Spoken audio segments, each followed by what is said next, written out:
going to go. There are all kinds of heavy controls over populations everywhere. And then the next thing that happens in this chess game that's being played is that biological weapons are released on China. He heard this being discussed in this meeting. They will release a flu-like virus that will be genetically targeted against the Chinese population. It's racially targeted against the Chinese people. It's designed to spread like wildfire and to knock out a large number of the Chinese people. And these people in this meeting were laughing about this. They said, China will catch a cold. Those were their words. China will catch a cold. And they were laughing about the fact that these biological weapons will wreak havoc among the Chinese population.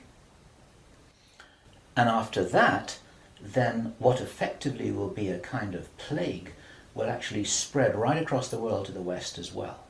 Our source was not clear whether this was a Chinese retaliation or whether the thing would just spread out of control in the way that it would be very understandable if it did, whether it's racially targeted or not. These things actually mutate.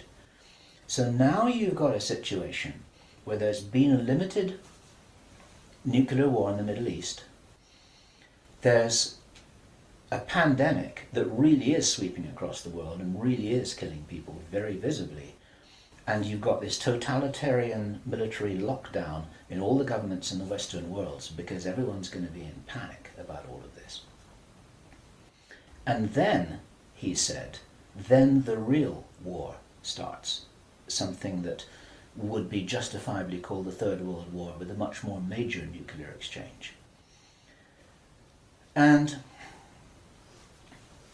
at this point, I asked him, is this just about population reduction? What is this about? Why are they doing this? Why this insane Dr. Strangelove plan for just unleashing all of this stuff on the world? Why do it? Now, as our conversation went on, I started to find answers to those questions. Now, some of this is speculation. I want to share this speculation with you because it's important enough that we work together here to figure out what's going on. And there are some clues, there's some very important clues that I'm going to present to you here in this video. He said, absolutely, it's about population reduction. So I said, well, in this meeting, did they mention any figures? And he said, yes, they did, 50%. Half the world's population. This is planned as per the Georgia Guidestones.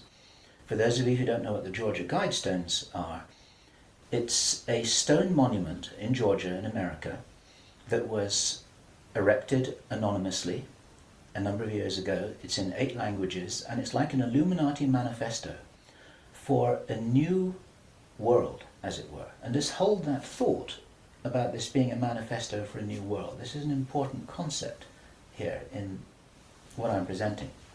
One of the key parts of this manifesto for this new world is that there should be a population of 500 million people.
Now 500 million people is an enormous reduction from the nearly 7 billion that we've got at the moment.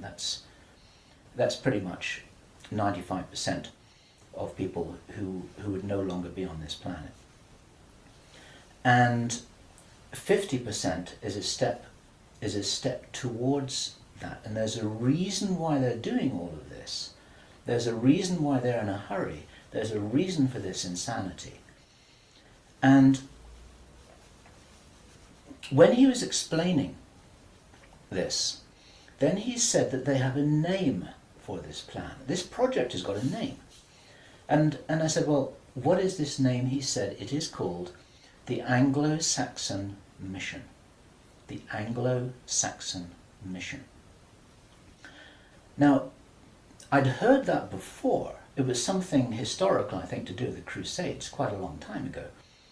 But I hadn't heard it in the present day context, and neither had he.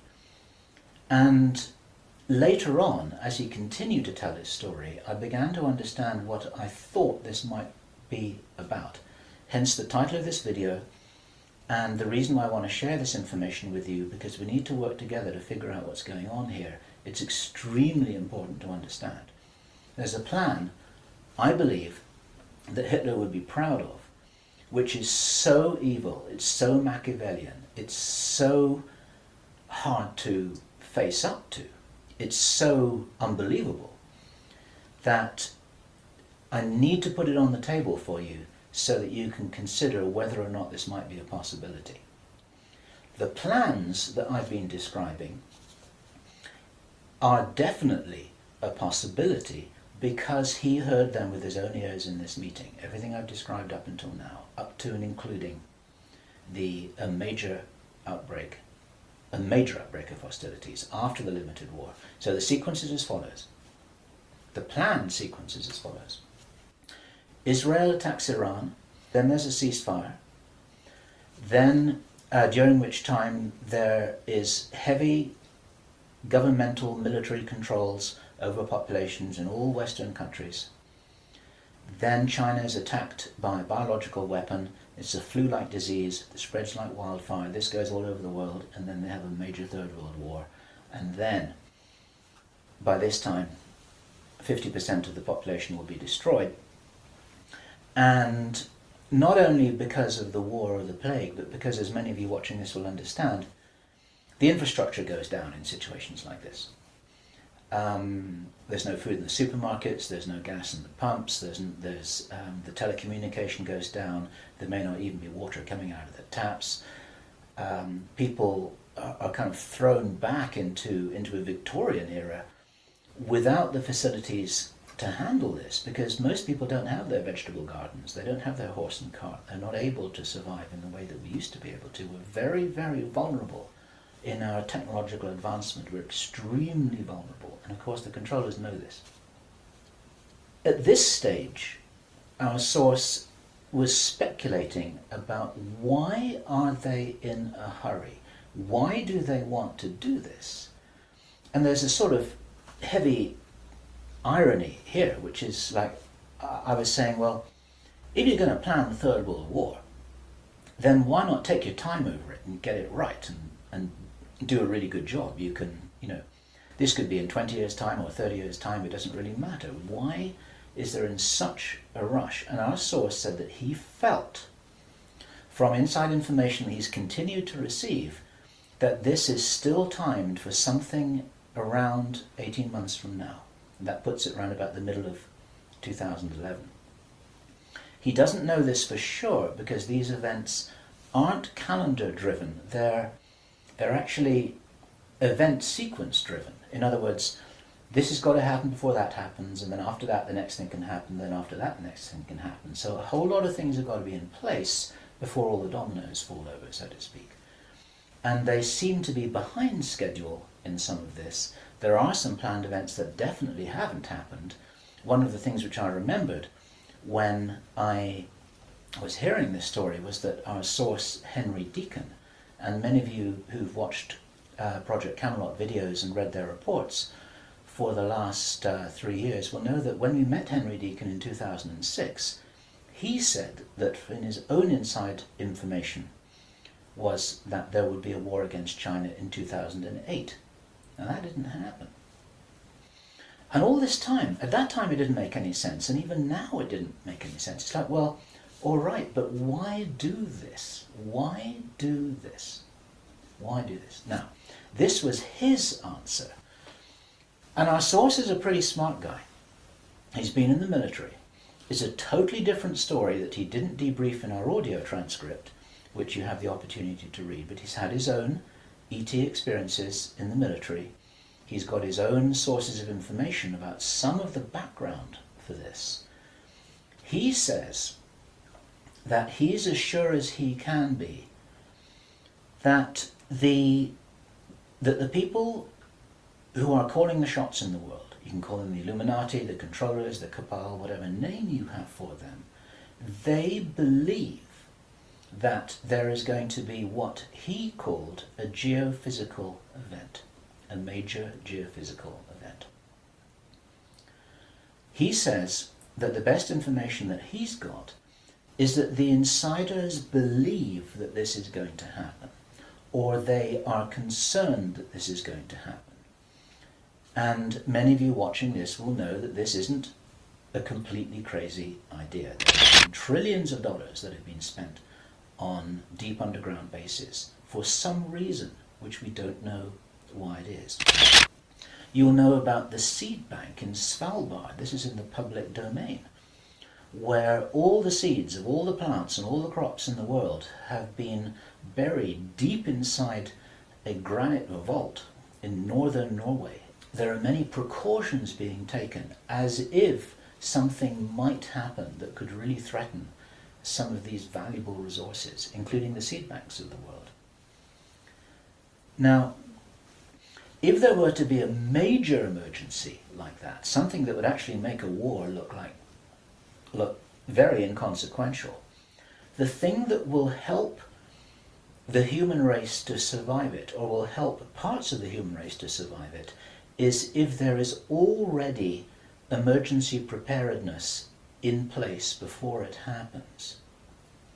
In other words, if you knew that there was an emergency coming, if you knew, for instance, that there's a hurricane coming in to hit your city, then you put all the emergency preparedness in place beforehand. You have the troops ready, you have the infrastructure ready, you have the military ready, you have everything that you need ready to handle this situation so you can respond and react and recover in the best possible way.